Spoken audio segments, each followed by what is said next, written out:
बच्चों, आज हम लोग देखते हैं नया चैप्टर हिंदी लोक भारती स्टैंडर्ड 9। बहुत सारे बच्चों ने रिक्वेस्ट किया कि मैम आप चैप्टर नंबर 3 जो कबीर नाम का चैप्टर है उस पर आप बना दीजिए, क्योंकि वो बहुत डिफ़िकल्ट है समझने में। तो I am going to make on that. Let's see chapter number 3 Kabir. ये एक रैपिड रीडिंग है। पूरक पठन का मतलब होता है रैपिड रीडिंग। तो हम देखते हैं कि पहले जो इसके लेखक हैं उनके बारे में देखते हैं कि लेखक ने क्या बताया हुआ है। इनका परिचय देखते हैं। जन्म 19 अगस्त 1907 दुबे जी का छपरा बलिया डिस्ट्रिक्ट है, जो कि उत्तर प्रदेश में है। इनकी मृत्यु भी हो चुकी है 19 मई 1989।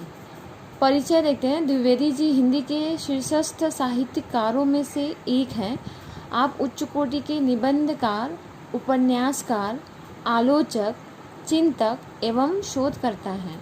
तो आलोचक मतलब किसी भी कोई भी सब्जेक्ट होता है, कोई भी टॉपिक होता है, उस पर क्रिटिसाइज़ करते हैं समाज में। इसका मतलब ये नहीं कि आप कंप्लेन करते हैं। तो आलोचक, तो मैं इस पर क्यों फोकस कर रही हूँ कि आलोचक है, क्योंकि जो भी आप ये कबीर नाम का जो चैप्टर पढ़ने वाले हैं बच्चों, वो आखिर एक आलोचक है। उसमें कबीर दास जी ने मतलब आप ऐसे कह सकते हैं कि द्विवेदी जी ने कबीर दास के इस रचना के माध्यम से आलोचना की हुई है। इन समाज में कुछ ऐसे तत्व हैं। सो प्रमुख कृतियाँ क्या क्या हैं, लेट्स सी। अशोक के फूल, कल्पलता निबंध, एक निबंध है। बाण भट्ट की आत्मकथा, चारू चंद्रलेखा, पुनर्नवा, ये एक उपन्यास है। कबीर कबीर मतलब जो हम अब ये चैप्टर हम ही पढ़ने वाले हैं। हिंदी साहित्य की भूमिका, मेघदूत, एक पुरानी कहानी आदि, आलोचना और साहित्य इतिहास। तो ये इनका परिचय हो चुका है और इनकी कृतियाँ भी हो चुकी हैं। अगला हम देखते हैं गद्य संबंधी। गद्य मतलब ये एक प्रोज है।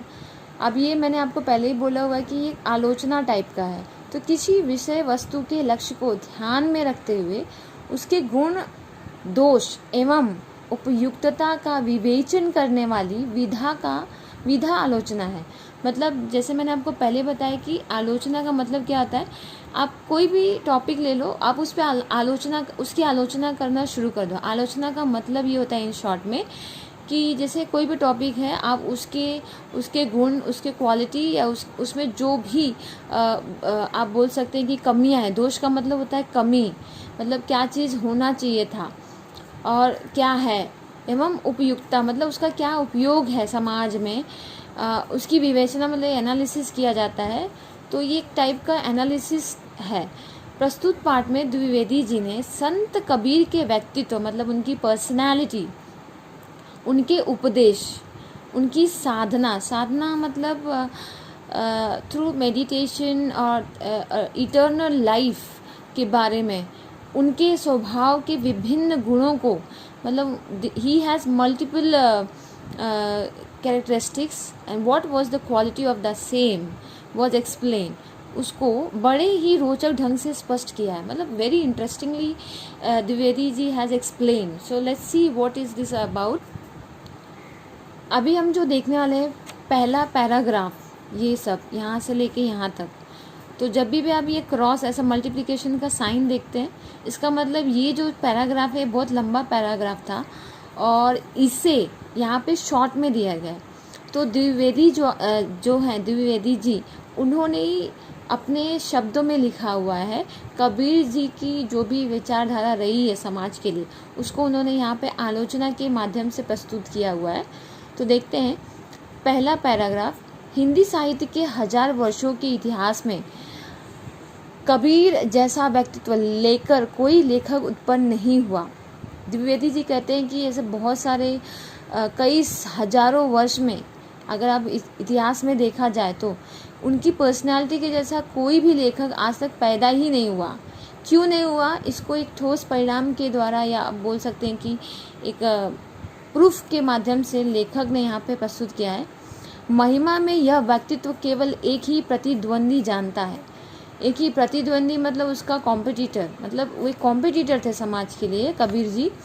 और ये बता रहे हैं कि उनकी महिमा जो है वो काफ़ी ऊंची है और एक उनको कोई कम्पीट नहीं कर सकता है। उन्हीं के ज़माने में तुलसीदास भी हुआ करते थे, पर वो भी उनकी बोलते हैं ना पर्सनालिटी नहीं बोल सकते, उनकी गुणवत्ता के आगे कुछ भी नहीं थे। परंतु तुलसीदास और कबीर के व्यक्तित्व में बड़ा अंतर था। यद्यपि दोनों ही भक्त थे, परंतु दोनों स्वभाव, संस्कार का मतलब होता है आप कैसे समाज में उठते बैठते हैं, आपका जो व्यवहार होता है वह, और दृष्टिकोण का मतलब होता है कि एक फोरसाइट, मतलब आप फ्यूचर को कहाँ तक देखते हैं। मतलब कोई भी समाज का फ्यूचर होता है, फ्यूचर में समाज में कई लोग रहते हैं, तो आज जो फ्यूचर होता है समाज का वो आज के ही ऊपर डिपेंड रहता है। तो बोलते हैं कि ये दोनों जो व्यक्तित्व थे, पर्सनालिटी थी, कौन, तुलसीदास जी और कबीरदास जी, ये दोनों ही उस ज़माने में एग्जिस्ट करते थे, एक ही ज़माने में, परंतु दोनों के जो थे संस्कार, दृष्टिकोण, समाज को देखने का तरीका अलग था, काफ़ी डिफरेंट थे, एकदम भिन्न थे, मतलब काफ़ी अलग थे। मस्ती, मतलब हम कबीरदास जी के बारे में बात कर रहे हैं कि उनका व्यक्तित्व कैसा था, वो कैसे थे एक्चुअली में।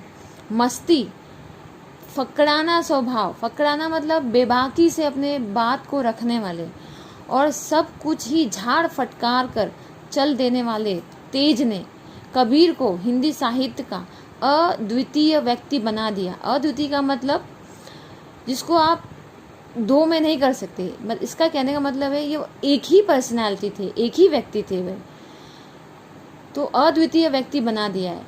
उनकी वाणी में सब कुछ को पाकर उनका सर्वजयी व्यक्तित्व विराजता रहता है। मतलब सब कुछ को पाकर फिर भी वो सर्वजयी मतलब विजयी हैं, विराजता रहता है, मतलब दिखता है उनको देखकर। उसी ने कबीर की वाणी में अनन्य साधारण जीवन रस भर दिया है। कबीर की वाणी का अनुकरण नहीं हो सकता, मतलब कबीर जी जो भी बोल देते थे, अनुकरण का मतलब होता है फॉलो, उनको कोई फॉलो नहीं कर पाता था, मतलब कर ही नहीं सकता, उनका कोई कॉम्पिटिटर ही नहीं है। अनुकरण करने की सभी चेष्टाएं व्यर्थ सिद्ध हुई हैं, मतलब अगर किसी ने कोशिश भी की है तो वो सिद्ध नहीं हुई है। अब अगला पैराग्राफ देखते हैं। कबीरदास की वाणी वह लता है, लता मतलब एक ब्रांच है, एक झाड़ का वो ब्रांच है जो योग के क्षेत्र में भक्ति का बीज पड़ने से अंकुरित हुई थी। मतलब उनकी वाणी ऐसी थी, आपने कबीरदास जी के दोहे सुने होंगे, बहुत ही अच्छा लगता है, और वो अपने रियल लाइफ के मतलब हर एक आदमी जो सुन, कबीरदास की वाणी वह लता है जो योग के क्षेत्र में भक्ति का बीज पड़ने से अंकुरित हुई थी। मतलब बच्चों आपने ऑलरेडी सुना होगा, बहुत सारे ऐसे कबीरदास जी के दोहे होते हैं, अगर आप उसे सुनेंगे तो सही में बहुत अच्छा लगता है वो, और वह सुनने से किसी की भी मतलब एक कड़वा सच है ज़िंदगी का, बहुत सारी लर्निंग्स होते हैं उसके अंदर। तो लेट्स सी कबीरदास की वाणी के बारे में कहा लेखक ने, द्विवेदी जी ने, कि ये वैसी लता है, उस टाइप की है जो योग के क्षेत्र में भक्ति का बीज, किसका बीज, भक्ति का बीज पड़ने से अंकुरित हुई थी। तो इनकी जो वाणी थी वो ऐसे ही नहीं बोलते थे, उन्होंने योग किया हुआ था, योग ऐसे किए थे रियल लाइफ में कि वो ऐसे ही फकराना अंदाज, उनका मतलब जो वाणी होती थी वो कोई एक्सपीरियंस पर्सन ही बोल सकता है उस चीज़ को। उन दिनों उत्तर के हठ योगियों, उत्तर मतलब यूपी के स्टेट में हठ योगियों और दक्षिण के भक्तों में मौलिक अंतर था। मतलब जो नॉर्थ में रहने वाले थे बाबा जी या जो भी सन्यासी हुआ करते थे, और जो साउथ में हुआ करते थे, मौलिक मतलब इन दोनों के बीच में मौलिक अंतर काफ़ी था, काफ़ी डिफरेंसेस हुआ करते थे उनके थॉट्स में। एक टूट जाता था पर झुकता न था। अब यहाँ पे आपको पॉइंट टू बी नोटेड कि एक टूट जाता था लेकिन झुकता नहीं था, दूसरा झुक जाता था पर टूटता नहीं था। टूटता न था मतलब टूटता नहीं था, मतलब झुक जाए लेकिन टूटेगा नहीं, और टूट जाएगा लेकिन झुकेगा नहीं। सो एक के लिए समाज की ऊंच नीच भावना, मजाक और आक्रमण का विषय था, तो दूसरे के लिए मर्यादा और स्फूर्ति का। संसार में भटकते हुए जीवों को देखकर करुणा के अश्रु से वे कातर नहीं हो आते थे, बल्कि और भी कठोर होकर उसे फटकार बताते थे।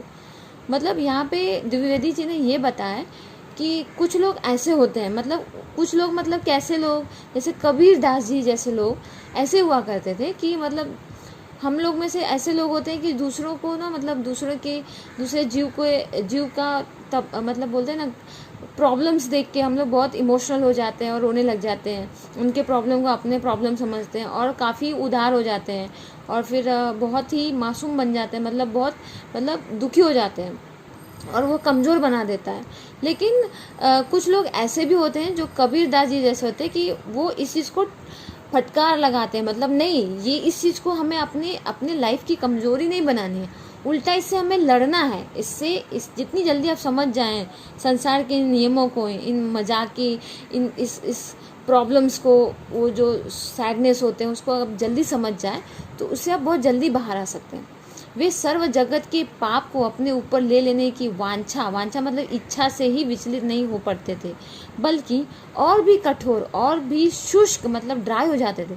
ड्राई का मतलब सूख जाना नहीं, मतलब यहाँ पे क्या मतलब होता है एक्चुअल मीनिंग, कि उससे वो बेहाल नहीं होते थे, उल्टा वो जो उनका प्रॉब्लमेटिक सिचुएशन जो हुआ करता था, जो भी प्रॉब्लम्स होते थे उनके रियल लाइफ में, उससे वे इंस्पायर होते थे और तुरंत अपने उस प्रॉब्लम को डांट कर खड़े हो जाते थे, शुष्क होकर सूरत और वीरत का उपदेश देते थे। मतलब तुरंत लेक्चर देना शुरू कि नहीं, इससे हमें नहीं डरना है। खुद भी वैसे थे और लोगों को भी वैसे ही बनाते थे। संसार में भरमने वालों पर दया कैसी, मुक्ति के मार्ग में अग्रसर होने वालों को आराम कहाँ।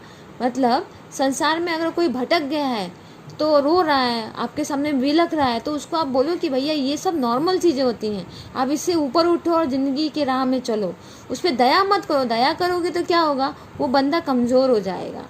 मुक्ति के मार्ग में, मतलब ये जो हमें लाइफ मिली है, ये लाइफ में अगर आपको आगे बढ़ना है तो आराम नहीं कर सकते। अगर आराम किए तो आप आगे नहीं बढ़ सकते। ये कबीर दास जी का एक कड़ा संदेश हुआ करता था। कर्म की रेख पर मेघ न मार सका तो संत कैसा। मेघ न मार सका मतलब अगर आप सबक नहीं सीख सके इस कर्म की रेख, मतलब ये कर्म करने वाले पगडंडी पर या इस मार्ग पर अगर आप हाथ पर नहीं मार सके, अगर आप मेहनत नहीं कर सके, आगे नहीं बढ़ सके, तो आप संत नहीं हैं। तो आज के जो ढोंगी बाबा जी हैं वो काफ़ी अलग हैं। If you compare this people this topic with the Kabir Das ji के ज़माने से अगर आप देखेंगे, उस ज़माने में जो संत महात्मा होते थे वो काफ़ी मतलब तेज़ तर्रार हुआ करते थे, बातों के भी और स्वभाव के भी, और वो करते भी थे। जैसे कि यहाँ पे कबीर दास जी का एग्जाम्पल बहुत अच्छा दिया है। अब मैं इसको पढ़ती हूँ। ज्ञान का गेंद कर, सुरत का दंड कर, खेल चौगान मैदान माही, जगत का भरमना छोड़ दे बालके, आए जा भेष भगवंत पाही। तो बच्चों अगर आप देखोगे ये जो 4 आपको सेंटेंस दिए हैं, इसका पूरा मीनिंग आपको ये पूरा पैराग्राफ में दिखाई देगा। ठीक है, अब हम चलते हैं। ये वाला जब आप पढ़ोगे, इसको पढ़ना कैसा है, इसका एक डिफरेंट अप्रोच है कैसे पढ़ना है। आप नीचे का पढ़ लो और उसका मीनिंग आपको ऊपर दिया गया है। तो ये रैपिड रीडिंग थोड़ा डिफरेंट है, थोड़ा मतलब बहुत डिफरेंट है। मतलब आपको नीचे दिया गया है दोहा और उसका मीनिंग आपको ऊपर दिया गया है। तो लेट्स सी क्या दिया है। तो मैं पहले पढ़ लूँ। अवधू अक्षर हूँ सो न्यारा, जो तुम पवना गगन चढ़ाओ गुफा में बासा, गगना पवना दोनों बिनसय कह गया जोग तुम्हारा, गगना मध्य ज्योति झलके पानी मध्य तारा, घटिगे नीर विनसिने तारा, निकरी गयो के ही द्वारा। तो बच्चों इसका जो मीनिंग है यहाँ पर देखते हैं। अवधू अक्षर हूँ सो न्यारा। अखरता कबीर दास का सर्वप्रधान गुण नहीं है। अखरता कबीर दास, अखरता मतलब वो ऐसे ही कमेंट नहीं करते हैं या ऐसे ही मतलब ऐसे ही नहीं तुंग तड़ांग ऐसे नहीं बोलते हैं। मतलब यही सिर्फ उनका गुण प्रधान है। मतलब it's not a very prime quality of Kabir Das. But let's see next. जब वे अवधूत या योगी को संबोधन करते हैं, मतलब जब उनको एड्रेस करते हैं, संबोधन करते हैं मतलब एड्रेस करते हैं। अवधूत या योगी, मतलब अवधू का मतलब होता है योगी या अवधूत। अक्षर हूँ सो न्यारा, जो तुम पवना गगन चढ़ाओ, मतलब तभी उनकी अक्षरता पूरे चढ़ाव पर होती है। मतलब वो ऐसे ही नहीं बोलते हैं, मतलब जब वह किसी योगी को देखते हैं और जब कोई पाखंडी होता है तब उसकी क्लास लगाते हैं, अन्यथा नहीं। तो जब वो कोई योगी को देखते हैं तो उनको एड्रेस कैसे करते हैं योगी के बारे में कबीरदास जी, कि उनकी अखरता पूरे चढ़ाव पर होती है। चढ़ाव मतलब पीक पर होती है एकदम। वे योग के विकट रूपों का अवतरण करते हैं। अवतरण करते हैं मतलब descend, when he comes to that रूपा, योग के विकट रूपों का अवतरण करते हैं। विकट का मतलब होता है काफ़ी डिफिकल्ट। गगन और पवन की पहेली बुझाते हैं, मतलब गगन क्या है, पवन क्या है, उसकी पहेली बुझनी बुझाते हैं। और शून्य और सहज का रहस्य पूछते हैं, मतलब शून्य क्या है, इजी क्या होता है, सहज मतलब कोई चीज़ सहज कैसे मिल सकती है।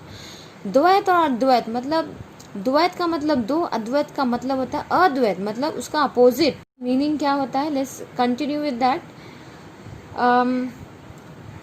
तो वे योग के विकट रूपों का अवतरण करते हैं, गगन और पवन की पहेली बुझाते हैं, शून्य और सहज का भी रहस्य पूछते रहते हैं। मतलब बुझाते हैं मतलब समझाते भी हैं और रहस्य भी बताते हैं। रहस्य, मिस्ट्री, शून्य और सहज क्या है दोनों। द्वैत क्या होता है और द्वैत के सत्व की चर्चा करते रहते हैं। डिस्कस्ड सतत्व, मतलब द्वैत क्या है, दो चीज़ें क्या होती हैं और कोई एकीकरण क्या होता है उसके बारे में बताते हैं। अब हम तीसरा पैराग्राफ देखते हैं बच्चों। पहले ये पढ़ते हैं। हम घर जारा अपना, अपना मतलब जारा मतलब जला दिया है, fired his house, not in reality but इस मीनिंग इज़ वेरी डिफरेंट। हम घर जारा अपना, लिया मुराड़ा हाथ, मुराड़ा का मतलब होता है बर्निंग फायर स्टिक। अब घर जारो तासू का, तासू मतलब उसका, जो चले हमारे साथ, मतलब चले हमारे साथ मतलब जो कोई पर्सन उनके जैसा है, जो उन्हीं के जैसा फक्कड़ अंदाज वाला हो और अपना घर जला के उनके साथ चले, मतलब उनके विचारों जैसा हो, तो उनके बारे में बता रहे। परंतु वे स्वभाव के फक्कड़ थे। फक्कड़ in the sense very forefront, और मतलब जो सच है उसको बोल के ही रहना है, अच्छा हो या बुरा हो, खरा हो या खोटा। जिससे एक बार चिपट गए उससे ज़िंदगी भर चिपटे रहो। मतलब आप किसी चीज़ के बारे में ठान लो कि मुझे इस बंदे को ठीक करके रहना है या ये काम करके रहना है, तो आप चिपक जाओ उससे। इनका मतलब आप ऐसे ही बोल सकते हैं इनके बारे में। यह सिद्धांत उन्हें मान्य नहीं था। वे सत्य के जिज्ञासु थे। वे हमेशा सच की राह पे चलते थे, जानना चाहते थे और दूसरों को बताना चाहते थे कि सत्य क्या है। और कोई मोह ममता उन्हें अपने मार्ग से विचलित नहीं कर सकती थी। वे अपना घर जलाकर हाथ में मुराड़ा लेकर निकल पड़े थे और उसी को साथी बनाने को तैयार थे जो उनके हाथों अपना भी घर जलवा सके। मतलब वो एक तीर्थ यात्रा पे निकल चुके थे, ऐसी यात्रा पे सच की राह पर, कि मतलब सच क्या है। अगर आप अपने ज़िंदगी के रास्ते में आगे चलोगे, ठोकरें खाओगे, आगे जाओगे, तभी आप दूसरों को लेके चल सकते हो। और कौन आपके साथ चल सकता है, मतलब कबीरदास जी के साथ में, जो बंदा उनके ही विचारों को मैच करने वाला है, उनके ही जैसे ही उनके सोच विचार हो, ये बता रहे हैं। अपना घर जला के साथ चलना मतलब उनको इस मोह माया रूपी संसार में कोई इंटरेस्ट नहीं था। वे सच को जानते थे और इसीलिए पूरे समाज को हमेशा लताड़ते थे सच के बारे में, कि जानो, इसको समझो, ये ज़िंदगी किस लिए मिली है। अब हम अगला देखते हैं। हमन है इश्क मस्ताना। हमन है मतलब हम लोग, इश्क मस्ताने मतलब मस्ताने हैं। हमन को होशियारी का, हमन मतलब वी मतलब हूँ कबीरदास जी और उनके साथ में जो उनके चेले चपेड़े हो। तो हमन है इश्क मस्ताना, हमन को होशियारी क्या, रहे आज़ाद या जग से, हमन दुनिया से यारी क्या। यारी मतलब दोस्ती क्या। जो बिछुड़े हैं प्यारे से, भटकते दर बदर फिरते, हमारा यार है हम में, हमन को इंतजारी क्या। इंतजारी मतलब किस चीज़ का वेट करना, क्या। ठीक है, अब आइए इसकी मीनिंग देखते हैं। वे सिर से पैर तक मस्त मौला थे। मस्त जो पुराने कृत्यों का हिसाब नहीं रखता। मस्त कौन है मस्त? मस्त किसे कहते हैं? जो अपने पिछले कर्मों का हिसाब किताब नहीं रखता, वर्तमान कर्मों का सर्वस्व नहीं समझता। मतलब आज जो किए वही सब कुछ नहीं है, और भविष्य में सब कुछ झाड़ फटकार निकल जाता है। जो दुनियादार किए कराए का लेखा जोखा दुरुस्त रखता है, वह मस्त नहीं हो सकता।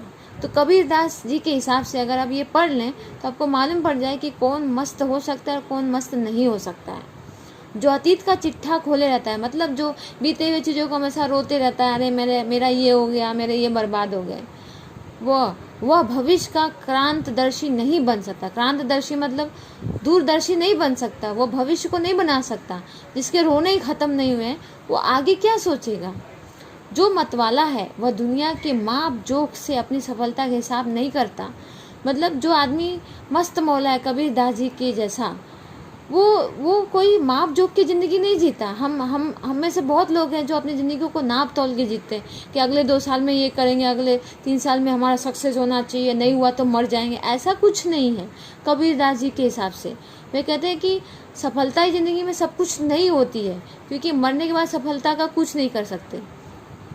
कबीर जैसे फक्कड़ को दुनिया की होशियारी से क्या वास्ता।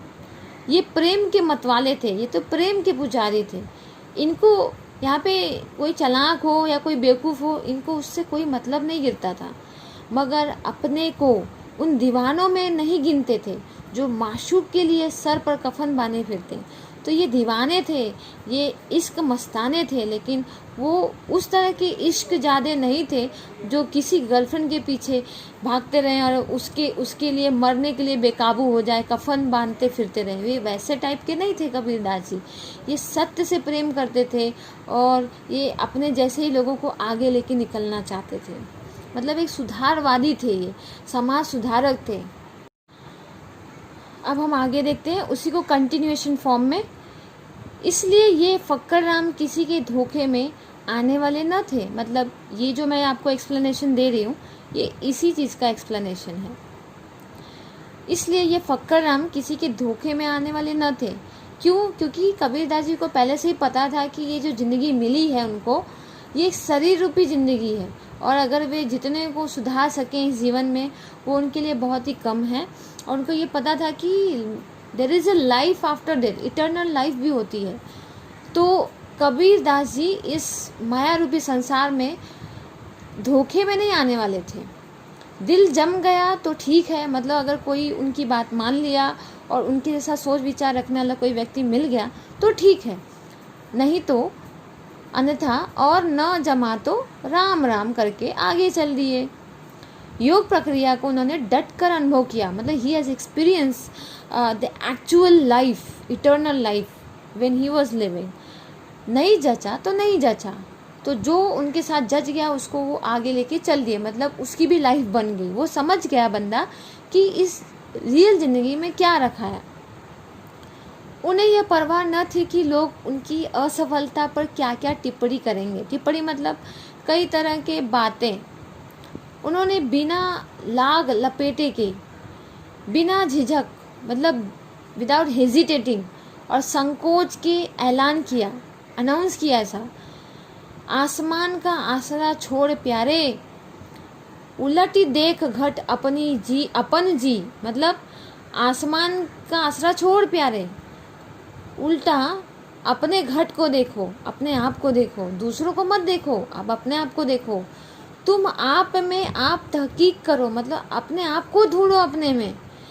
तुम छोड़ो मन की कल्पना जी, मन की कल्पना को छोड़ दो, असलियत में आप अपने आप को ढूंढो। ये ज़िंदगी आपको खुद को ढूंढने के लिए मिली है।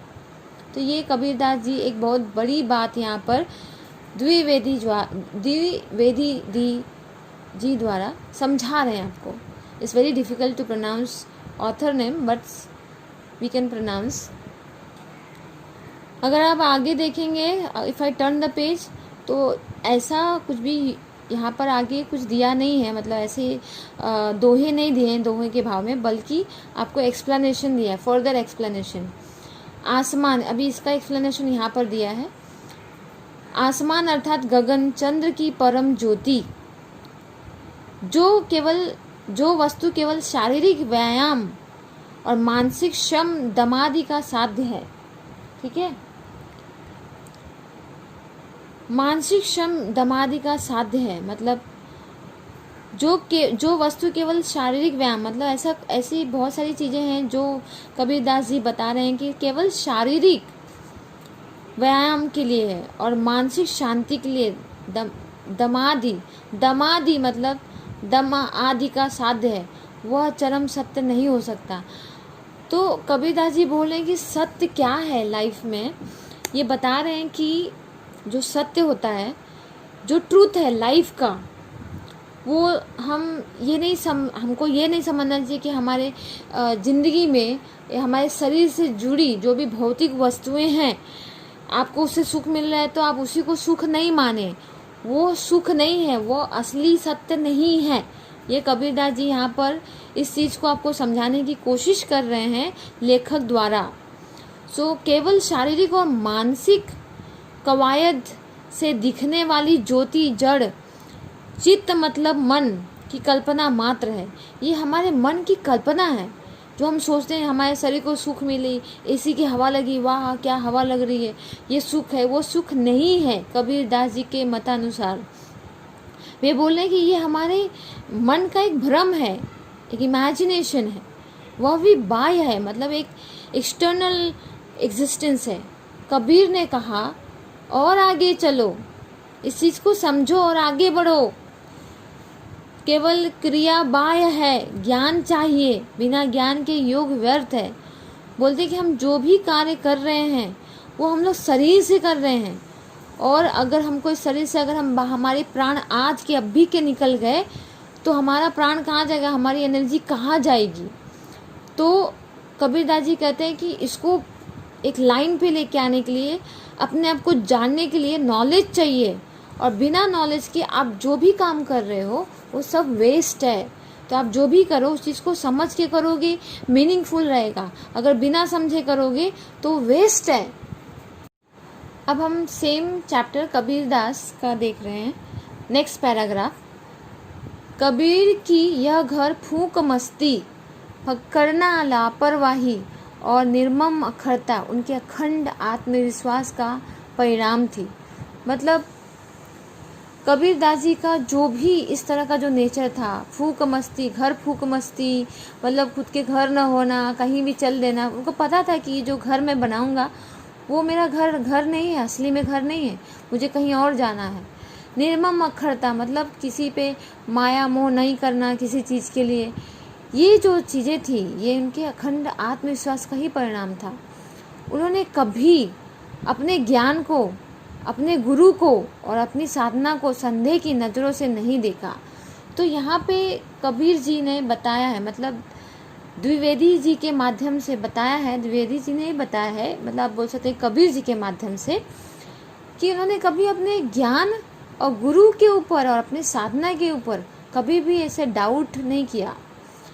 अपने प्रति उनका विश्वास कभी भी डिगा नहीं, मतलब वो अपने पर बहुत विश्वास करते थे, उनको अपने पर बहुत कॉन्फिडेंस था। He believes on himself. कभी गलती महसूस हुई तो उन्होंने एक क्षण के लिए भी नहीं सोचा कि इस गलती के कारण वे स्वयं हो सकते हैं, क्योंकि भगवत गीता में दिया गया है कि अगर आपसे कोई गलती होती है तो आप उसको अपने से रिलेट मत करो, क्योंकि वो उससे आपको दुख होगा, वो आपका that is a part of your karma. So he said that कि should not correlate with your real life. आप उसको बॉडी से कोरिलेट मत करो। आप अगर कबीरदास जी के हिसाब से कह रहे हैं, अगर लाइफ में उनको कभी भी लगा कि उनसे गलती हो गई है और उसके लिए वे स्वयं को कभी भी जिम्मेदार नहीं मानते थे, उनके मत से गलती बराबर प्रक्रिया में होती थी और मार्ग में होती थी, साधन में होती थी। तो बोलते हैं कि मिस्टेक जो होते हैं वो बार बार होते रहते हैं और वो हमारे कर्मों का एक पार्ट है जिसमें गलती होनी ही होनी है। आप एक्सपर्ट नहीं हैं कोई चीज़ में, आप सीख रहे हैं और आपसे गलती होगी तभी तो आप सीखेंगे। अगर आपको लर्निंग नहीं है तो आप सीख नहीं पाएंगे। आपको रियलाइजेशन होना चाहिए, लेकिन साथ में साथ लर्निंग होनी चाहिए, फर्दर लर्निंग होनी चाहिए। वे वीर साधक थे और वीरता अखंड आत्मविश्वास को आश्रय करके ही पनपती है। तो ये जो वीरता होती है वो एक अखंड मतलब बिना टूटे अपने आप पे विश्वास करना चाहिए। तो वीर वो भी होता है जो अपने ऊपर विश्वास रखता हो। आपको अपने ऊपर विश्वास रखना चाहिए, तभी आप खुद में एक वीर होंगे। कबीर जी के लिए साधना एक विकट संग्राम स्थली थी, जहाँ कोई विरला मतलब वेरी रेयर पर्सन शूर ही टिक सकता था। कबीर जिस साईं की साधना करते थे वह मुफ्त की बातों से नहीं मिलता था। उस राम से सिर देकर ही सौदा किया जा सकता था। तो ये चीज़ें है ना, आपको कबीरदास जी के दोहे में ज़रूर मिलेगा, अगर आप इसको गूगल करके यूट्यूब में जाके देखेंगे। साईं सेंत न पाइए बाता मिले न कोय, कबीर सौदा राम सौ, सिर बिन कदय न होए। तो बोलते हैं कि कबीर, इसका जो मीनिंग है ना यहाँ पर दिया हुआ है इस 2 लाइन में, कबीर जी को जो भी जिस साईं की वो साधना करते थे, बोलते थे बाता मतलब सिर्फ बोलने से नहीं मिलता था उनको, वो बोलने से नहीं मिल जाता था, वो उसके लिए सौदा करते थे। सौदा इन द सेंस आप खुद का सौदा अपने गुरु से कीजिए। आप जिस साईं से प्यार करते हैं, जिस भगवान से प्यार करते हैं, आप उसी से डील कर लीजिए, एक सौदा कर लीजिए। और उसके आगे आपको सरेंडर होना पड़ता है, मतलब मैं अहम की भावना को त्याग देना पड़ता है, तभी ये ऐसे टाइप के आपको एक क्वालिटी मिलेगी आपको। तो ये बहुत इम्पोर्टेंट मैसेज है।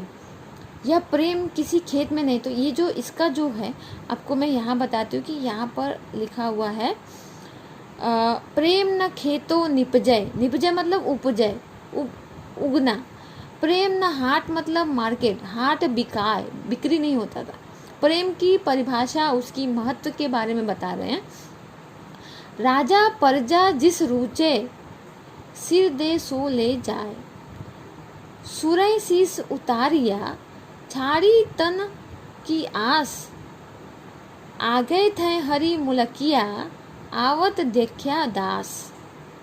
तो यहाँ पे बताया है कवि जी ने कि यह प्रेम के बारे में बताया कि भैया प्रेम क्या होता है। प्रेम मतलब लव प्रेम कई टाइप के हो सकते हैं। एक माँ अपने बेटे से करती है, बेटा अपनी माँ से प्यार करता है, एक पति अपने पत्नी से कर सकता है, एक प्रेमी अपनी प्रेमिका से और प्रेमिका अपनी प्रेमी से कर सकती है। तो कई तरह के प्यार हैं, लेकिन ये एक ऐसा प्यार है जो एक जो गुरु होता है और शिष्य के बीच का प्यार है, भक्त और भगवान के बीच का प्यार है। यह प्रेम किसी खेत में नहीं उपजता, किसी हाट में नहीं बिकता, फिर भी जो कोई भी इसे चाहेगा पा लेगा, वो राजा हो या प्रजा। कबीरदास जी के हिसाब से राजा होने दो या उसकी प्रजा होने दो, सिर्फ एक शर्त उनको माननी होगी कि वह शर्त क्या है, सिर उतार कर धरती पर रख लें। इसका मतलब ये नहीं होता है कि काट के रखते हैं, इसका मतलब ये कि you have to surrender. Surrender का मतलब आप मैं की जो भावना है उसे निकाल दीजिए। तो अगर आपके हृदय में मैं है तो गुरु या भगवान नहीं रहेंगे या प्रेम नहीं रहेगा, और अगर प्रेम है तो मैं नहीं रहेगा। जिसमें साहस नहीं, जिसमें इस अखंड प्रेम के ऊपर विश्वास नहीं है, उस कायर, तो कबीरदास जी ने उसे कायर बोल दिया कि उस कायर के यहाँ दाल नहीं गलेगी। हरि से मिल जाने पर साहस दिखाने की बात करना बेकार है, और पहले हिम्मत करो, भगवान आगे आकर मिलेंगे। तो बोलते हैं कि it's very daring, it's not things to eat, it is something you have to surrender towards the god, then only god will appear and god is within you. तो आपको उसको सिर्फ अहम की भावना मिटाकर आपको देखने की ज़रूरत है। और ये कैसे मिलेगा, इसको आपको कबीरदास जी ने द्विवेदी जी के द्वारा समझा दिया है, मतलब वो लेखक नहीं समझाया। विश्वास ही इस प्रेम की कुंजी है, मतलब कुंजी मतलब की चाबी। आपको कैसे मिलेगा, आपको उसमें विश्वास करना पड़ेगा। विश्वास जिसमें संकोच नहीं, मतलब ऐसा विश्वास जिसमें आपको कोई डाउट नहीं होना चाहिए, कोई दुविधा नहीं हो, कोई बाधा नहीं हो, तभी आप बोल सकते हैं कि you have attain, you have achieved something. अब हम लास्ट देखते हैं, लास्ट पैराग्राफ का मतलब क्या होता है। भक्ति के अतिरेक में उन्होंने कभी अपने को पतित नहीं समझा। पतित मतलब क्या होता है? पतित मतलब कभी भी अपने आप को मिटता हुआ नहीं देखा ऐसे, क्योंकि उन्हें दैन्य में भी उनका आत्मविश्वास, मतलब दैन्य का मतलब होता है बहुत बुरी कंडीशन में भी, अगर वो दुख में भी रहे हैं, बहुत मिजरेबल लाइफ जी है, फिर भी उन्होंने अपने आत्मविश्वास को कभी नहीं खोया, उनका साथ नहीं छोड़ा। ठीक है, तो यहाँ पे बताया कि उनके दैन्य में भी उनका आत्मविश्वास साथ नहीं छोड़ देता था। उनका मन जिस प्रेम रूपी मदिरा से मतवाला था। मदिरा मतलब यहाँ पे मतलब ऐसी तरल पदार्थ जिसको पीने से या जिसको अपना लेने से आप उसमें मस्त हो जाते हो। तो यहाँ पे प्रेम रूपी मदिरा पिया था कबीरदास जी ने, जिस मदिरा से मतवाला बना हुआ था, वो ज्ञान के गुण से तैयार की गई थी। मतलब जो भी तरल पदार्थ, पेय पदार्थ बनाए गए थे जिसमें एक टाइप का चस्का हुआ करता था, वह एक ज्ञान रूपी गुण से बनाई गई थी। ज्ञान के द्वारा, मतलब उनको ऐसे ज्ञान पिलाया गया था, ज्ञान रूपी तरल पदार्थ, जिससे वे मस्त हो चुके थे।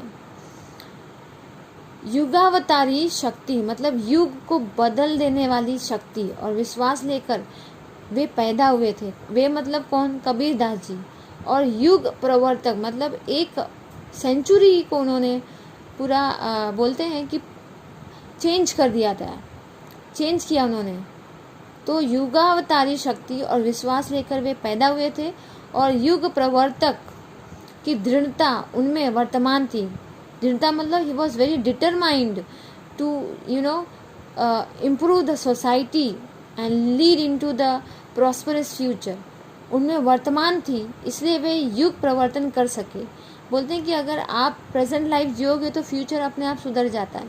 तो कबीरदास जी वर्तमान में ही जीते थे, और जिसकी वजह से हर एक दिन वो वर्तमान में जीते रहे और उनका फ्यूचर सुधर गया, और लोगों का भी फ्यूचर सुधरा उस युग में, जिस युग में कबीरदास जी ने जिया था।